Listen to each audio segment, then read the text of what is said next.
কুরবানি ঈদে সবচেয়ে পছন্দের আইটেমের ভিতরে হচ্ছে আমার কাছে চর্বিতে ডুবানো গোস্ত। এটা হয়তো বা অনেকেই খেয়ে থাকেন বা অনেকে খেয়ে থাকেন না। তো যারা এখনও খাননি তো অবশ্যই এই রেসিপিটা দেখে আপনারা অবশ্যই বানিয়ে ট্রাই করবেন। তো আমি ফ্রেশ চর্বিগুলোকে জাল করে নিচ্ছি, আর জাল করে আমি এটাকে সম্পূর্ণটাকে গোশের ওপর ঢেলে দিচ্ছি।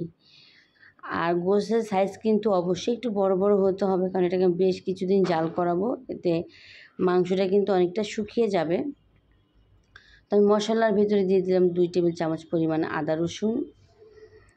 এখন দিয়ে দেবো হচ্ছে গিয়ে একটু 1 চামচ পরিমাণ গোলমরিচের গুঁড়া, আর হচ্ছে গিয়ে স্বাদ মতো লবণ। এটাকে আমি একটু নেড়ে চেড়ে নিচ্ছি।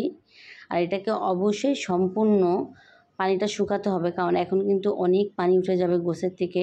এটাকে অনেকটা ধৈর্য নিয়ে অনেকক্ষণ চুলা জ্বালিয়ে তো সম্পূর্ণ পানি শুকিয়ে তারপর এটাকে নামিয়ে রাখতে হবে। চাইলে হয়তো বা অনেকে যারা একটু ভাজা ভাজা খেতে পছন্দ করেন না, তারা 1-2 যে জাল করা মাংসটা এভাবেই খেয়ে ফেলেন, কিন্তু আমরা একটু ভাজা মাংস পছন্দ করি, এই জন্য একটু বেশ কিছুদিন জাল করিয়ে তারপর এটাকে খাবো। স্বাদ মতো লবণ দিয়ে দিলাম, আর দিয়ে দিয়েছি একটু টেস্টিং সল্ট আর একটু গোটা গরম মশলা, এটা স্কিপ হয়ে গেছে।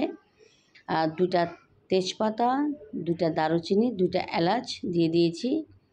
এখন এটাকে আমি সুন্দর করে জাল করে নিব অনেকটা সময় ধরে, যতটা সময় না পর্যন্ত আপনি এটার পানিটা সম্পূর্ণ শুকিয়ে যাবে। আর ধন্যবাদ যারা এতটা সময় ভিডিওটা দেখছেন, তাদেরকে অসংখ্য ধন্যবাদ। যারা ইউটিউব থেকে দেখছেন অবশ্যই চ্যানেলটা সাবস্ক্রাইব করে দেবেন, যারা ফেসবুক পেজ থেকে দেখছেন অবশ্যই পেজটা ফলো দিয়ে দেবেন।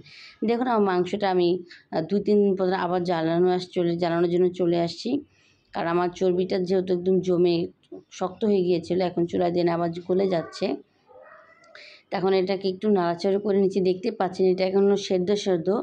এখন জাল করার পর একটু লাল কালার চলে এসেছে, দেখতেও খুব দারুণ লাগছে। এখন এটাকে আমি আবারও ঠান্ডা করার জন্য রেখে দিব।